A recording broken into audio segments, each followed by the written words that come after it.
Halo rekan-rekan, perkenalkan nama saya Dr. Sidki Aga Rukmana. Saya adalah seorang dokter umum. Kali ini izinkan saya untuk menjelaskan suatu penyakit, yaitu tentang ulcus diabeticum. Ulcus diabeticum atau nama gampangnya luka diabetes adalah suatu penyakit di mana ada luka terbuka yang disebabkan oleh kadar gula yang tinggi atau diabetes. Kita semua tahu tentang diabetes. Diabetes itu adalah satu penyakit di mana kadar gula darah seorang tinggi, di mana ada dua macam, yaitu diabetes tipe 1 karena defisiensi insulin dan diabetes tipe 2 karena ketidakmampuan insulin untuk mengurangi kadar gula darah. Kedua kondisi diabetes ini menyebabkan gula darah seorang tinggi, di mana komplikasi yang sudah parah yang nanti itu terjadi suatu ulcus atau luka terbuka, seringkali pada anggota badan yang paling ujung seperti kaki. Dan jika misalkan luka ini dibiarkan, lama-kelamaan bisa menimbulkan komplikasi yang lebih berat lagi seperti infeksi ke seluruh organ tubuh atau namanya sepsis. Pada pasien-pasien dengan diabetes ini, resiko terjadi ulkusnya itu sekitar 25% seumur hidupnya. Jadi ya cukup tinggi, terutama pada pasien-pasien yang diabetesnya tidak terkontrol. Tetapi bagaimana kok bisa terjadi luka ini? Pada dasarnya, kadar gula yang tinggi ini bisa menyebabkan berbagai macam kerusakan di tubuh yang menyebabkan luka terbuka itu. Pada ulkus, ada 3 mekanisme yang terutama menyebabkan lukanya. Yang pertama adalah ada gangguan di persarafan. Karena ada suatu gangguan di saraf sensorik, saraf motorik, dan juga saraf otonom yang berfungsi untuk mengeluarkan keringat, itu nanti bisa menimbulkan percepatan terjadinya luka. Mengapa seperti itu?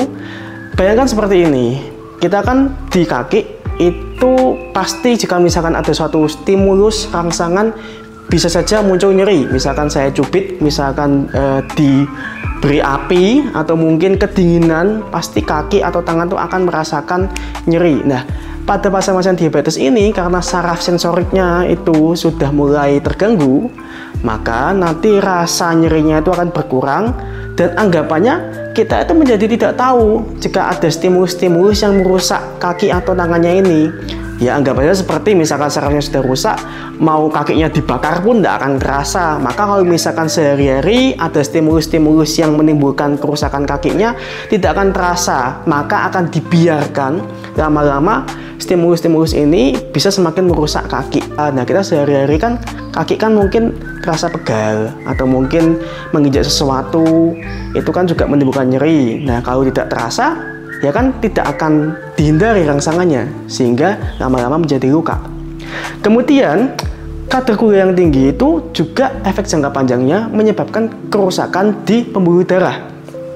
Nah, gangguan di pembuluh darah ini itu menimbulkan nanti penghantaran oksigen ke bagian-bagian ujung terutama itu terganggu, terutama pada bagian-bagian kaki di mana dia itu yang menumpu tekanan yang cukup tinggi untuk seluruh tubuh karena oksigennya itu kurang dan juga karena kurangnya darah yang mengalir itu juga bisa menimbulkan luka menjadi susah sembuh.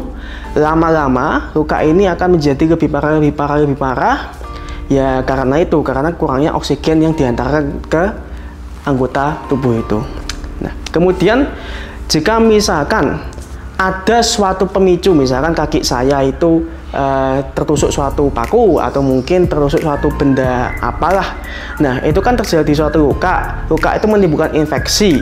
Ternyata kadar gula yang tinggi ini itu juga bisa menimbulkan suatu peradangan dan juga gangguan penyembuhan luka. Awalnya itu sudah ada lukanya mungkin ya, bukan karena luka diabetesnya, mungkin ada pemicunya.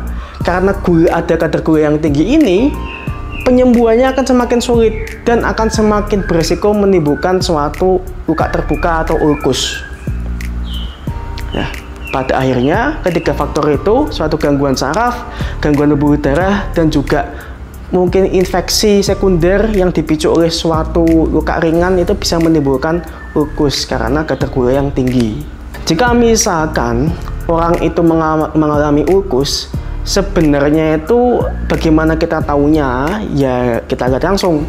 Umumnya suatu kaki yang baik bersih kan ya kulitnya itu warnanya sama dengan sekitar, kemudian juga tidak bau, kemudian juga tidak kemerahan mungkin, atau mungkin tidak bengkak. Nah, bisa kita bayangkan kalau kita punya luka kan mungkin ya bisa saja bernanah, bisa saja mungkin warnanya nanti berubah menjadi mungkin agak keputihan, mungkin menjadi hitam, kemudian juga mungkin ada bengkak seperti itu. Itu mungkin suatu tanda dari infeksi yang terjadi pada lukanya. Nah, memang sulit untuk kita semua untuk menilai apakah ini termasuk ulkus atau tidak. Apakah misalkan teman saya ada yang penyakit gula, kemudian kakinya itu luka, apakah ini termasuk ulkus? Ya sebenarnya paling bagus tetap diperiksakan ke vaskes atau ke dokter yang menangani. Yang namanya ulkus, selayaknya luka secara umum, itu tuh ada derajatnya. Ada luka yang mungkin masih ringan, dimana cuma di luarnya saja mungkin agak kemerahan. Ada yang sudah mungkin mulai terinfeksi, mulai terdapat nanah. Ada yang mulai warna kulitnya berubah menjadi keputihan. Ada yang paling parah, ulkus itu dia jika misalkan sudah berwarna hitam. Nah, jika ulkus itu sudah hitam, itu artinya jaringannya atau kakinya itu sudah mati. Jadi bayangkannya seperti ini, misalkan ada kaki yang sudah menghitam, itu jaringan mati, itu sudah tidak bisa dianggap kaki, itu sudah benda mati dan harusnya disingkirkan. Anggapannya jika misalkan kaki yang infeksius yang sudah mati ini disimpan terus, itu bagaikan racun bagi seluruh tubuh. Maka kita lanjut ke poin berikutnya, yaitu jika misalkan ada ulkus itu, sebenarnya resiko terbesarnya adalah dia tuh bisa menyebabkan infeksi ke seluruh tubuh kita. Mengapa seperti itu? Karena kaki yang luka, kaki infeksius itu adalah suatu sarang yang bagus untuk tumbuhnya bakteri. Nah, jika bakteri ini tumbuh di kaki, dia bisa menyebar ke seluruh tubuh kita melalui pembuluh darah. Misalkan dari kaki ke jantung, ke otak, ke manapun. Nah, jika misalkan bakteri atau kuman-kumannya ini sudah cukup banyak, akan menimbulkan reaksi peradangan juga di tubuh kita.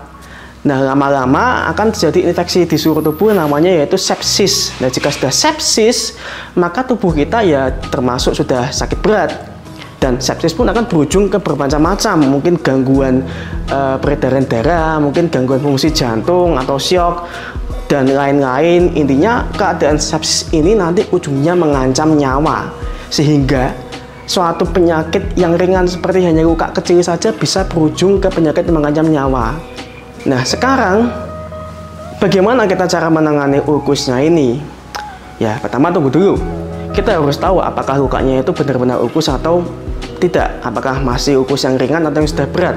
Maka ya pertama-tama kita harus periksa dulu ke dokter. Nah, setelah kita tahu kondisi dari ulkusnya, maka ada berbagai macam penanganan yang secara preventif atau kuratif, alias mencegah dan menangani. Pertama, untuk menangani dulu, seperti saya bilang tadi, suatu luka terbuka atau ulkus di kaki itu bagaikan suatu racun bagi tubuh. Maka jika misalkan sudah dalam derajat yang parah, ya mau tidak mau harus diambil atau dihilangkan. Nah, nanti tentu saja hanya tenaga kesehatan saja yang bisa menilai manakah jaringan kaki yang masih sehat, manakah yang sudah perlu diambil. Nah, tentu itu harus konsultasi dengan dokter masing-masing. Nah, jika misalkan harus diambil, maka ya itu namanya operasi. Tapi ya bukan semata-mata bahwa kakinya harus dipotong semua, ya itu harus dinilai oleh dokter. Sekali lagi, memang ada kemungkinan jika misalkan lukanya sudah meluas, mungkin sampai satu telapak kaki gitu, ya mau tidak mau harus diambil semua yang terkena. Bisa saja mungkin diamputasi. Tetapi jika misalkan masih hanya sedikit saja bagian yang terkena, mungkin hanya di bagian kecil di ujungnya saja, ya nanti mungkin hanya ujungnya saja yang diambil dan sisanya dibersihkan saja. Tapi tidak berhenti hanya di penanganan saja. Yang namanya ulkus itu, dia susahnya juga perawatan setelahnya. Kenapa? Karena jika misalkan penyakit awalnya yaitu penyakit gulanya itu tidak terkendali, ya lama-lama bisa muncul ulkus lagi. Maka ada berbagai macam pencegahan-pencegahan yang bisa dilakukan. Pertama, harus merawat kaki. Gini, saya bilang tadi ya, pemicu ulkus itu awalnya bisa saja luka yang ringan. Dan seringkali penderita ulkusnya itu tidak merasakan kalau misalkan ada luka, tidak merasakan nyeri. Ya, kita sebagai mungkin ya penderitanya atau mungkin orang yang merawat harus rajin untuk membersihkan atau merawat kaki yang beresiko terjadi ulkus.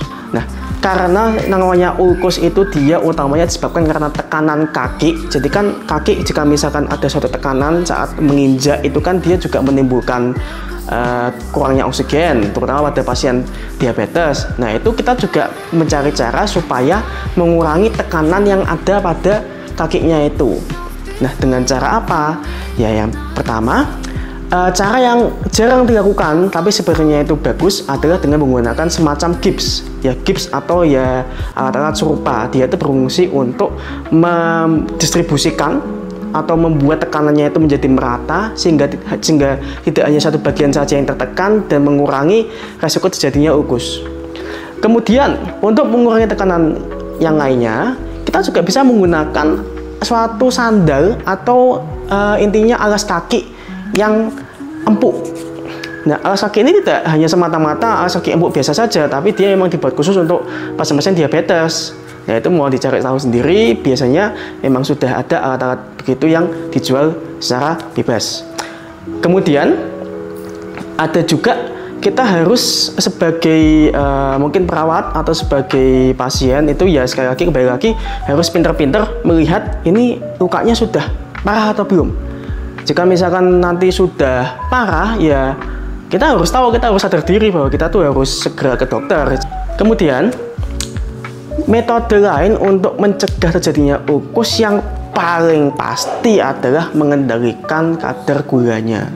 Karena sekali lagi kadar gula tinggi itu menimbulkan kegangguan saraf dan gangguan pembuluh darah, sehingga harapannya jika kita kontrol gulanya ya nanti pelan-pelan di persarafan dan pembuluh darahnya itu mungkin juga bisa memperbaiki diri. Dan kalaupun mungkin ya sudah ya tidak bisa diselamatkan, setidaknya kita mencegah agar tidak jadi kerusakan saraf atau kerusakan pembuluh darah lebih lanjut. Anggapannya kita itu mengontrol gula untuk mencegah supaya ulkusnya tidak semakin naik, tidak semakin naik. Kemudian salah satu cara yang cukup baik untuk mencegah ulkusnya adalah dengan olahraga. Sebenarnya olahraga ini tidak secara langsung mencegah ulkusnya ya, tetapi dia bisa mengendalikan diabetesnya, bisa membantu mengendalikan gula darahnya agar resiko ulkus juga semakin turun. Ya, sama halnya olahraga bisa membantu menurunkan tensi, bisa membantu menurunkan kolesterol, maka dia juga bisa menurunkan kadar gula darah juga. Ya, kemudian dok, saya sudah lakukan semua itu, tetapi kok tetap kaki saya itu tetap menghitam, tetap luka, tetap ada nanahnya. Ya memang sekali lagi namanya penyakit itu walaupun kita sudah mencoba sebisa mungkin tidak ada yang tahu bagaimana hasilnya. Walau demikian tetap saja kan kita harus melakukan apapun untuk mengurangi resiko sebisa mungkin.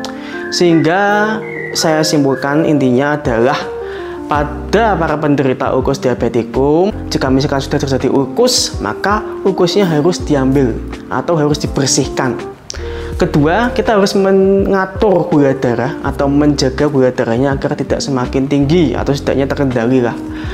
Nah, kemudian yang ketiga, ada suatu kiat-kiat untuk mencegah ulkus lagi seperti menggunakan alas kaki yang empuk, kemudian selalu menjaga kebersihan kaki. Dan kalau misalkan kita tahu, oh ini sudah mulai luka, ini sudah mulai muncul nanah, sudah mulai menghitam, ya mau tidak mau kita harus ke dokter untuk tindakan lebih lanjut. Tidak menutup kemungkinan suatu ulkus yang sudah dioperasi bisa saja harus dioperasi lagi. Maka sekali lagi, mencegah lebih baik daripada mengobati. Baik, begitu sekian. Terima kasih atas perhatiannya dan saya harap semua yang menonton ini selalu sehat. Saya Sidki Aga Rukmana dan sampai jumpa lagi.